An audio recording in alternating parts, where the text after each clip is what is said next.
Assalamualaikum warahmatullahi wabarakatuh. Perkenalkan, nama saya Muhammad Syafil Anam dari PGMI Pagi. Saya akan menjelaskan notasi ilmiah plagiarisme. Pengertian notasi ilmiah. Notasi ilmiah adalah cara penulisan nomor yang mengakomodasi nilai-nilai terlalu besar atau kecil dalam notasi desimal standar. Sedangkan plagiarisme adalah perbuatan sengaja atau tidak disengaja dalam memperoleh atau membaca, mencoba memperoleh kredit atau nilai untuk suatu karya ilmiah dengan mengutip sebagian atau seluruh karya ilmiah pihak lain yang diakui sebagai karya ilmiahnya tanpa menyatakan sumber yang tepat dan memadai. Di sini ada dua jenis notasi ilmiah, tapi saya akan menjelaskan teknik-tekniknya. Teknik-teknik yang pertama ada tiga tekniknya. Yang pertama footnote, body note, dan endnote. Apa itu footnote? Footnote adalah catatan pada kaki halaman untuk menyatakan sumber suatu kutipan, pendapat, buah pikiran, fakta-fakta, atau ikhtisar.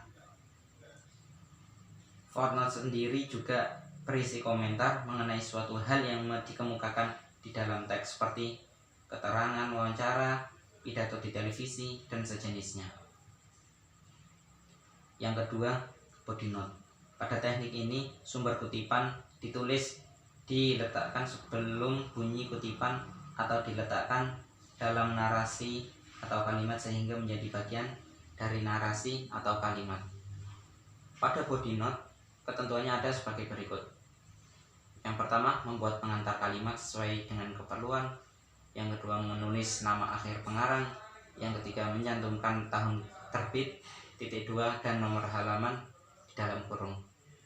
Yang terakhir, menampilkan kutipan, baik dengan kutipan langsung maupun kutipan tidak langsung.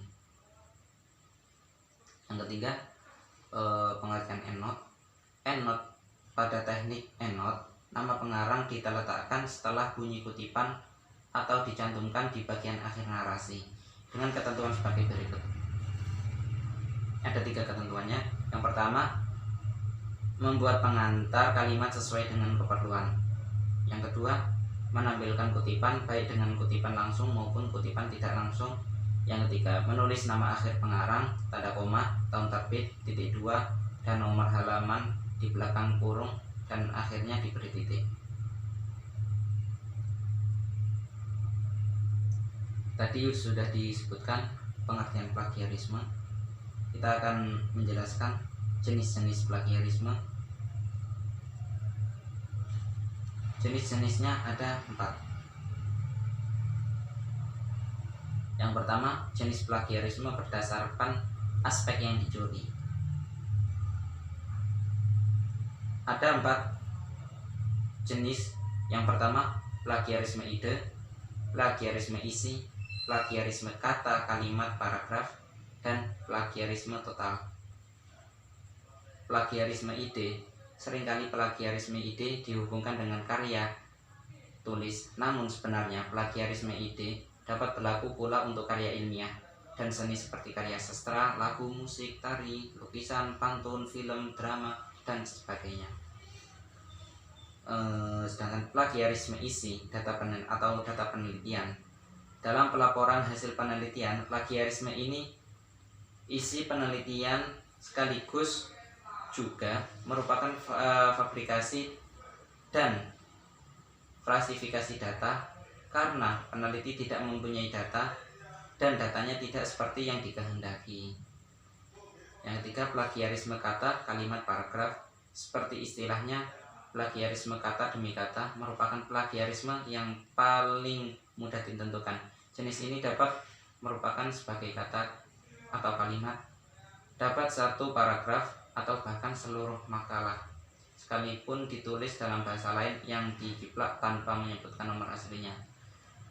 Yang keempat, plagiarisme total, yang dilakukan secara keseluruhan dan membuatnya seakan karya tersebut sebagai hasil karya sendiri.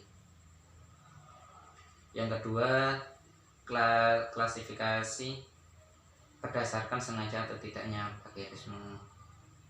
Ada dua jenis, dua plagiarisme yang disengaja dan plagiarisme yang tidak disengaja. Yang disengaja melakukan penjiplakan secara sengaja dengan menyalin langsung suatu karya dari sumber kata demi kata tanpa menunjukkan bahwa itu merupakan hasil kutipan dan sama sekali tidak menyebutkan siapa penulis atau pemilik karya intelektualnya. Secara tidak disengaja dapat berupa ketidakjelasan atau kesalahan kutipan sumber. Seharusnya prafasa dan ringkasan dinyatakan dengan tegas dan sejelas-jelasnya pada awal dan nama penulis. Yang ketiga, klasifikasi berdasarkan proporsi atau presentasi kata, kalimat, paragraf yang dibaca. Ada 3 plagiarisme ringan, di bawah kurang dari 30%. Plagiarisme sedang, takarannya 30-70%, sedangkan plagiarisme berat atau total 70% ke atas.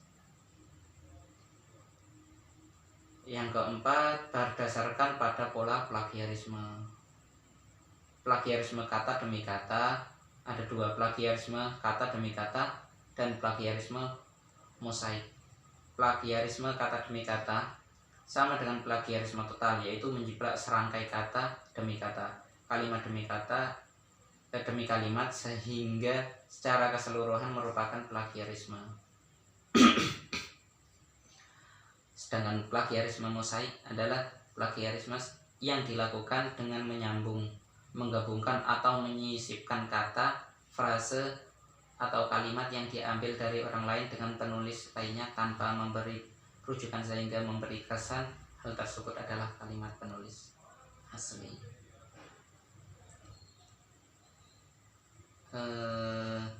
C.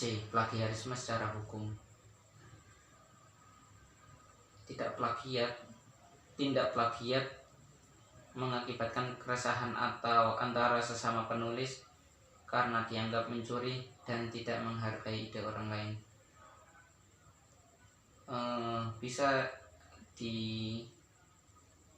Tindakan ini bisa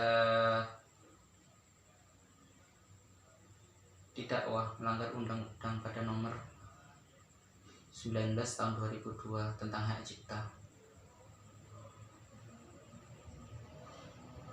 Yang terakhir, tindakan D, tindakan yang termasuk plagiarisme. Seringkali berkembangnya zaman, tindakan plagiat juga dilakukan secara komputeris atau online itu, tanpa menulis sumber rujukan.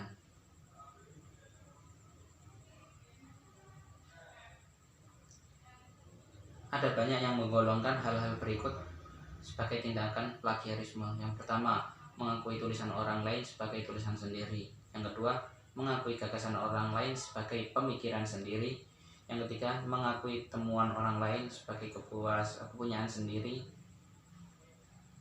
Mengakui karya kelompok sebagai kepunyaan atau hasil sendiri, dan lain-lain, masih banyak lagi. Tindakan yang tidak termasuk plagiarisme. Adapun tindakan yang tidak termasuk plagiarisme karena dikenal secara luas merupakan opini dari tokoh terkenal di dunia dan secara khusus bukan merupakan opini dari penulis lain, yaitu menggunakan informasi yang berupa fakta umum, menulis kembali atau mengubah kalimat atau frase opini orang lain dengan memberikan sumber jelas, mengutip secukupnya tulisan orang lain dengan memberikan tanda batas jelas bagian kutipan dan menuliskan sumbernya, pengetahuan umum, tanggal sejarah, dan lain-lain. Cara menghindari plagiarisme. Sebenarnya ada beberapa, tapi saya akan menjelaskan hanya sebagian. Cara menghindari plagiarisme, yang pertama, dalam menulis sebaiknya menggunakan informasi yang berupa fakta umum.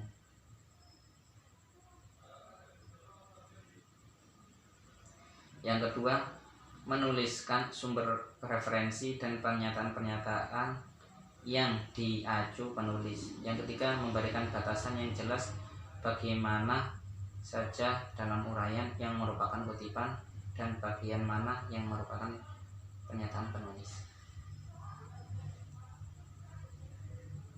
Terima kasih. Mungkin dari penjelasan saya banyak kata-kata yang salah dan kurang. Sekian dari saya.